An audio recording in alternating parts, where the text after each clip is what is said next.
TheAngryHoneyBadger. Hey everyone, it is the Angry Honey Badger here, and it is time for another champion build and guide. We're going to be playing as Syndra in the mid lane. I actually am a big fan of Syndra. I think she's a great champion. She's super fun to play. It's pretty rewarding, really. So we're going to be looking at her today. What we're going to do in this video is talk about her abilities. We're going to start off there, and then we're going to cover her items that you might want to build depending on the team compositions that you are up against. We're also going to talk about her pros and cons and her runes and her masteries, and get a general overview for Syndra. One of kind of my go-to mids, I'd say. She's fun to play for sure. So let's start things off by taking a look at her abilities so we know what's happening during the game. Going over her passive is very interesting. So what her passive does is each time you max rank one of your abilities, it gets a bonus to it. So like for your Dark Sphere, which is your Q ability, which we'll go over more of, like you get 15% bonus damage on that. So your Will of Force, which is your W, you'll get an increase of your slow duration on that. On your E, which is your Scatter of the Weak, you get your Cone width will be increased by 50%. And then on your ultimate, Unleashed Power, it will increase its range by 75. So that's the bonuses you get for maxing out the abilities. So just remember those as we go over the abilities. So starting off with those, your Q, which is that Dark Sphere. This is when you summon that orb. There's a short delay on it. It does do ability power, is what it scales from. It's magic damage, and the sphere will remain for 6 seconds, and you can manipulate your sphere, obviously, with your other abilities. And yeah, we're going to max this out first. Very, very good. Lots of damage. It is awesome. Level 2. We're going to put a point into our, boom, we just used it right there. We're going to put a point into our Scatter of the Weak. We pick up First Blood.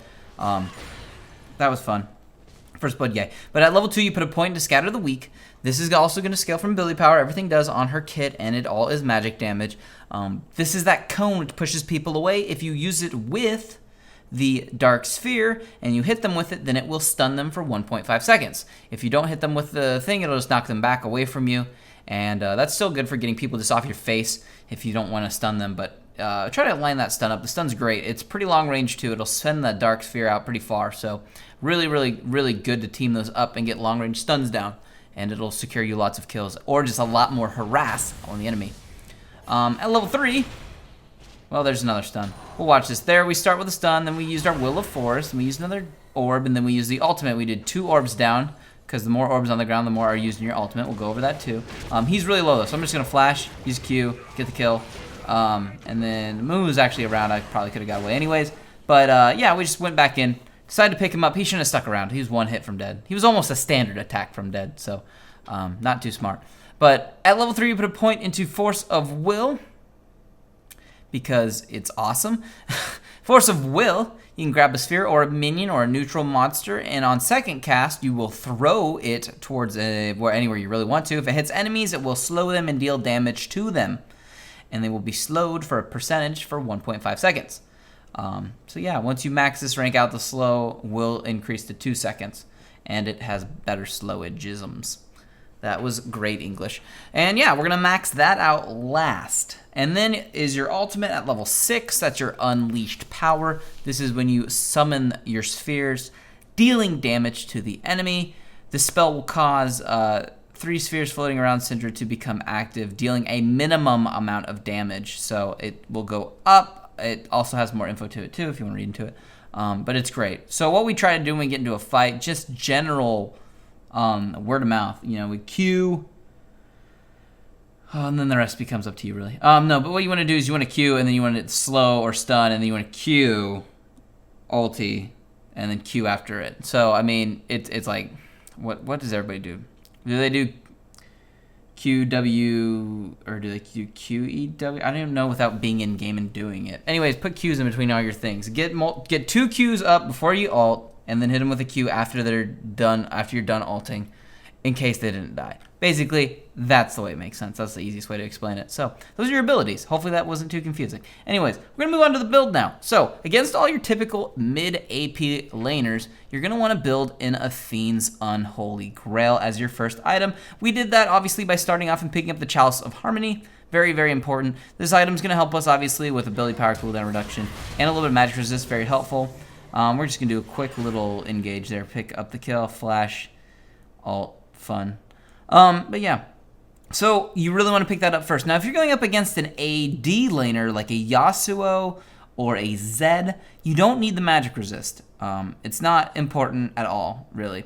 So what you really want to do is you want to pick up the Morellonomicon. It will give you more ability power. It'll still get you that cooldown reduction, and it'll still get you mana regen, which is very important to have. It allows you to spam your abilities much more often and really zone people out. If you get a Q down in lane and you have a sphere always present, it always gives you a little bit of zoning control because you have something physical on the map that will either stun them or something you can pick up and throw at them. Granted, you can do that with minions too, but if you don't do it, if minions get cleared and you don't have any to throw, then it's nice having a dark sphere around to do that with. So against AD mid laners, you want the Morellonomicon.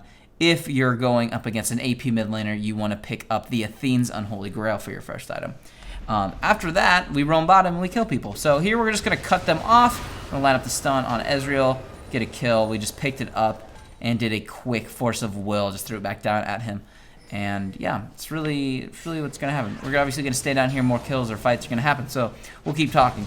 So after that happened, now depending on who you are and how the game's going, if you're going to roam a lot, it is pretty important to pick up your boots. But if not, then you're going to go towards your next item, which we are building. We did pick up a needlessly large rod, and that's really going to help us with our damage spike. We also have finished off our Sorcerer's Shoes, which is our magic penetration boots, and you're definitely going to want those for sure on Syndra. So there we're going to pick the stun up and throw something at Karma. One more Q, and then the ulti, and that picks it up. So we got the one more Q off before the ulti. So it's the Q, use your thing, Q, ulti. And then you have maximum orbs on the ground to help deal more damage with your ultimate. So that is really good for your unleashed power. Now, occasionally, there's a few times, if your team really struggles and doesn't have crowd control, and an enemy team is just coming down, one of the rare times I will use unleashed power first to get orbs just all over the place,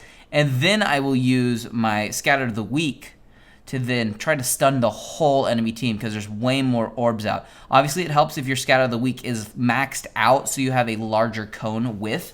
It's very helpful for that if you're really looking to try to stun a whole enemy team. If you really are missing some kind of crowd control, or you're just trying to stop a crazy engagement. So it doesn't always work.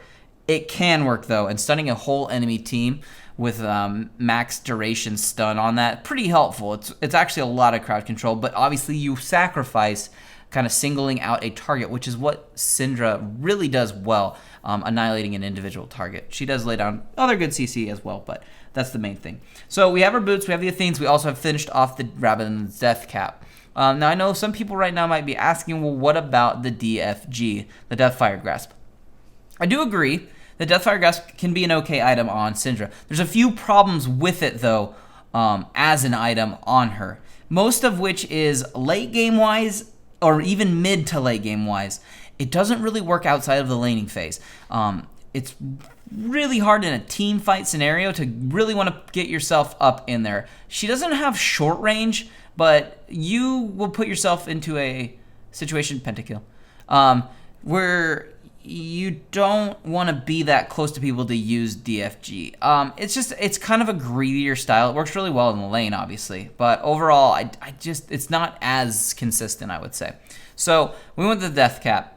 If you're going against AD mid laner, once again, you'd skip the Deathcap and you'd go for your Hourglass first because you're definitely going to need the stasis and the armor to deal with Zeds and Yasuos and Talons. So you're going to want to pick up that in front of it, but this is just your example versus an AP mid because that's who we are up against in this game. So we're going to be picking up the Deathcap, which is what we got, and then we're going to continue our build onward with a few options. We'll get to those as the game continues, but this is our first three main items: is your boots, you have your Athenes, and you have your Deathcap. And yeah, we'll go from there. So let's just go over her pros and her cons because we like going over pros and cons. It brings out light a little bit on what works and what doesn't work, or what you have to be careful with if you're looking to play the champion. So, pros. She is a good laner because she does bring a good amount of crowd control. She has the slow, she has the knockback, she has the stun, and she's got just a very good ultimate, depending on who can dodge it, really. Strong single target damage is really what that comes down to, and that allows you to kill people in lane. Besides all of that, just general things, like what makes her a good laner and the good crowd control, those are very big pros. She does do decent damage, and she's a very rewarding champion, I think, to learn and know how to play. You can surprise people with damage and how it really just comes down to them in team fights. If you understand her kit really well, you can set up stuns and slows really well and kite teams very well. And then moving on to her cons, she technically will struggle against high mobility, depending on how good of like a Yasuo you go up against. That can either be an easy lane if they don't ever come in harass, but Yasuos who move around a lot can actually become kind of a problem because you have the slight delay on your Dark Sphere, and just lining up things isn't quite as easy. So high mobility targets are a little bit difficult sometimes. The 3 abilities she has, all of them are skill shots, so they are all dodgeable to a certain degree. Only her ultimate is lock on, which is a problem for certain people who can dodge out your ultimate. So you might actually not get much damage dealt down since it only does target or single target damage. So you have to be careful with that. You know, those are really the big ones that become problems for Syndra. But if you work around those and you just don't get yourself counterpicked or pick into a counterpick situation, you should be fine. And she can do a lot of damage on individual skill level. So yeah, she's awesome. She's super fun. So those are kind of the pros and cons. What are we doing? We're gonna kill. Yeah, we're just gonna ult him. He's dead. And ignite him. Secured. So we're gonna kill Olaf. Godlike. All right. So going further on and talking about her masteries, pretty standard stuff. That is going to be your 21-0-9. 21 in the offense. Pick up everything over there. That helps you with ability power. A little bit of cooldown reduction, all that fun stuff. And then we go over to that utility tree. You pick up the increased buff duration, a little bit of other stuff. So there's a picture here. You can look at it. It's fun. And then for the runes, I go with magic penetration marks, health seals, pick up armor ones, obviously, if you are going up against AD mid laners, if you want to take those instead. And then we go with AP per level, glyphs, and then AP quintessences. And yeah, very good rune setup, pretty standard for most AP mid laners. And then as for the continuation of the build, we did pick up the Hourglass next in our build after that Deathcap.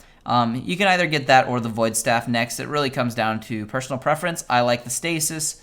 It's very helpful for avoiding damage, especially if like you just need to avoid damage, really. I mean, it's a pretty simple concept. It's great. Also does give you the armor in case you do get jumped on by assassins that want to get in and kill you.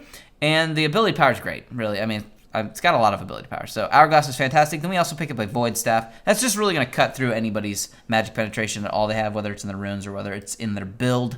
And that's going to be a great item.